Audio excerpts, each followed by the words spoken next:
एक काउंसलर ने एक बच्चे से पूछा, बेटा अगर तुम्हारी कोई एक विश पूरी हो सकती है तो तुम क्या मांगोगे? तो क्या आप लोगों में से कोई मुझे बता सकता है कि उस बच्चे ने क्या मांगा होगा? मोबाइल नहीं मांगा उस बच्चे ने टॉय नहीं मांगा। उसने बोला कि मैं चाहता हूँ कि मम्मी पापा बिना लड़े एक साथ खाना खाएं।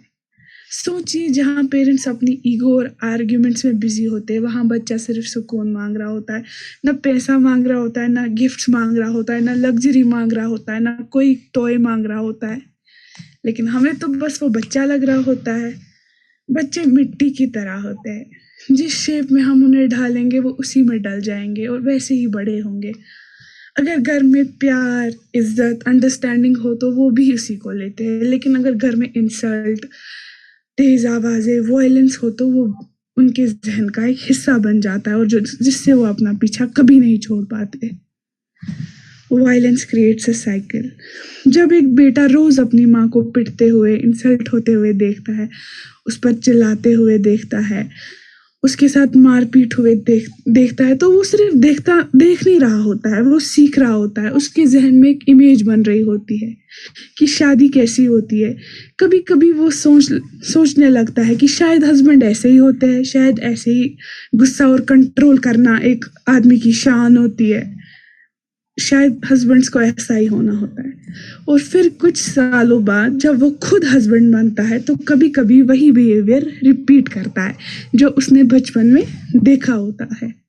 इस तरह एक लड़की जो अब्यूज और डिसरिस्पेक्ट देखती है, वो बड़े होकर कभी कभी वो फ्यूचर में इन्हीं अनहेल्दी रिलेशनशिप्स को हेल्दी समझने लगती है, क्योंकि उसने तो ऑलरेडी ये चीज़ देखी होती है अपनी माँ के साथ होते हुए या अपनी किसी भी क्लोज वन के साथ देखते हुए। नहीं, बहुत से बच्चे इस साइकिल को तोड़ते भी हैं, लेकिन आमतौर हम देखते हैं ये बच्चों के जहन का हिस्सा बन जाता है।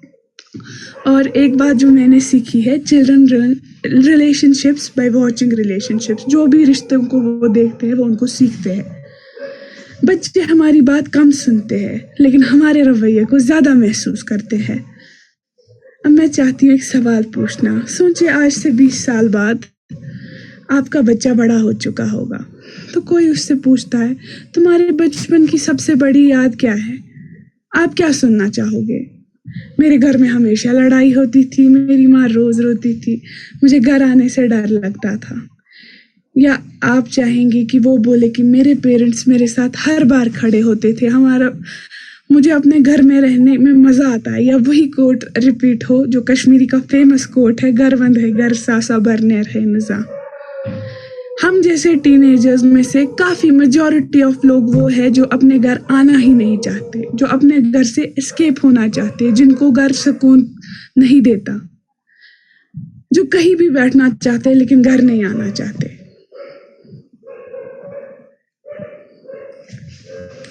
अब मेरा एक स्टूडेंट है, मैं विद परमिशन उसकी एक लेटर आप सब लोगों से शेयर कर रही हूँ, क्योंकि वो भी इस डिस्प्यूटेड फैमिली का हिस्सा है, तो मैंने उससे लिखवाया था।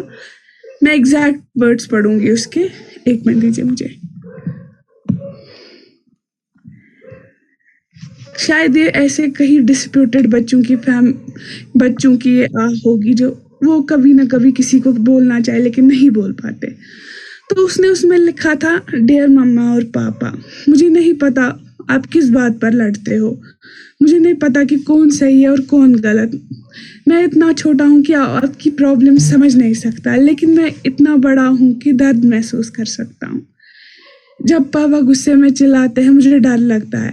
मम्मा जब आप रोती हो मेरा दिल टूट जाता है।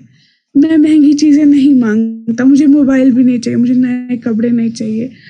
मैं बस ये चाहता हूँ कि मेरा घर फिर से घर बन जाए।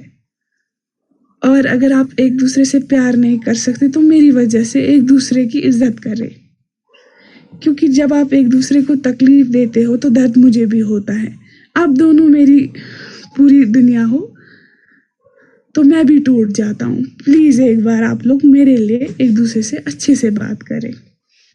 ये सिर्फ एक लेटर नहीं था, ये बस मैंने उसको एक प्रैक्टिस करवाई थी ताकि मैं जान सकूं कि उसके दिल में क्या है, वो हर बार इतना चुप चुप क्यों रहता है।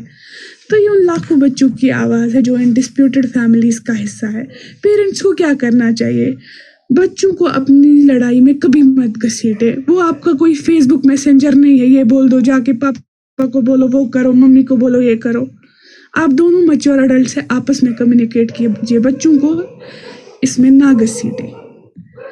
कभी कभी उनसे साइड चूज कराने को कहता है, ये तो कहा जाता है मम्मा वाले साइड की पापा वाले साइड, ये तो ऐसा ही हो गया, उसको बोला जाता है कि एक आंख निकाल के फेंक दो।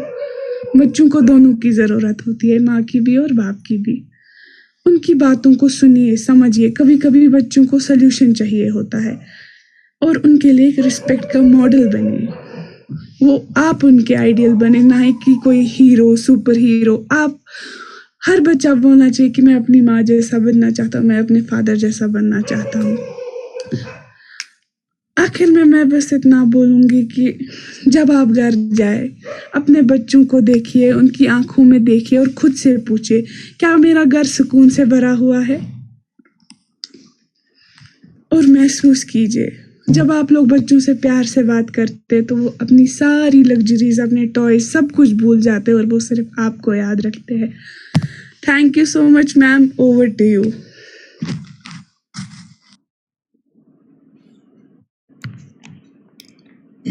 Wonderful, I am speechless. मुझे समझ ही नहीं आता है कि कैसे रिएक्ट करना है। Actually this was a wonderful topic ahead. बहुत ज़बरदस्त टॉपिक है। हमारे यहाँ बहुत ऐसी चीज़ें हैं, बहुत ये सब चीज़ें होती हैं कि जहाँ पे माँ बाप के तनाव का शिकार बच्चे हैं। लेकिन हाँ, बहुत जगहों पे ऐसा भी है कि जहाँ पे लाइक एक पार्टी बहुत स्ट्रांग है, दूसरी पार्टी बहुत पिसती है। बहुत जगहों पे ऐसा है। और this is a vast subject actually, ये बहुत वास्ट है। I am a student of sociology basically. I have done my PG in sociology and being a student of sociology, वहाँ पे ये कहा जाता है कि अगर घर में डिस्प्यूट है और बार बार डिस्प्यूट हो रहा है तो ऐसे पेरेंट्स से बेटर है कि वो सिंगल पेरेंट उनको मिले, क्योंकि जहाँ पर कंटिन्यूटी में वो चीज़ें हो रही हैं। मैं अभी भी स्पॉटलाइट में हूँ, सॉरी आपको इंटरप्ट करने के लिए। हाँ, एक minute. Okay ma'am. Yes. Oh, is it so?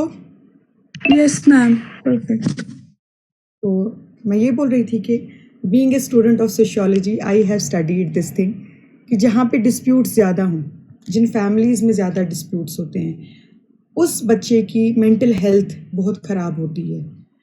और ऐसी फैमिलीज़ में रहने से अच्छा होता है कि बच्चे को एक सिंगल पेरेंट मिले ताकि उसकी परवरिश जो है वो सही तरीके से हो। तो बहुत सारी चीज़ें हैं, बहुत सारे मौजू हैं। काश इतनी सोच और इतनी समझ सब में होती कि वो उस लेवल तक सोच पाते कि हम क्या कर रहे हैं और आउटकम, जो मेन आउटकम है बच्चा। क्योंकि there are many chances, specially when we talk about Kashmir, there is a culture जहाँ पे औरतें अभी भी पिट रही हैं। I have seen, I witness, मैंने 60 साल की औरत भी पिटते हुए देखी है और मेरे आँखों से बहुत वो ना सच में वो खून बरसता है। मैंने देखा है, आई हैव सीन मेनी लेडीज़ जिनके बच्चे बहुत बड़े हैं लेकिन अभी भी वो औरतें पिट रही हैं, उनके बच्चे पिट रहे हैं। वाई? बिकॉज उनके फादर के एंगर इश्यूज़ हैं। और मैंने बहुत सारे बच्चे ऐसे देखे हैं जो डिप्रेशन के शिकार हैं, जो बड़े हो गए हैं लेकिन अभी भी वो खौफज़दा हैं।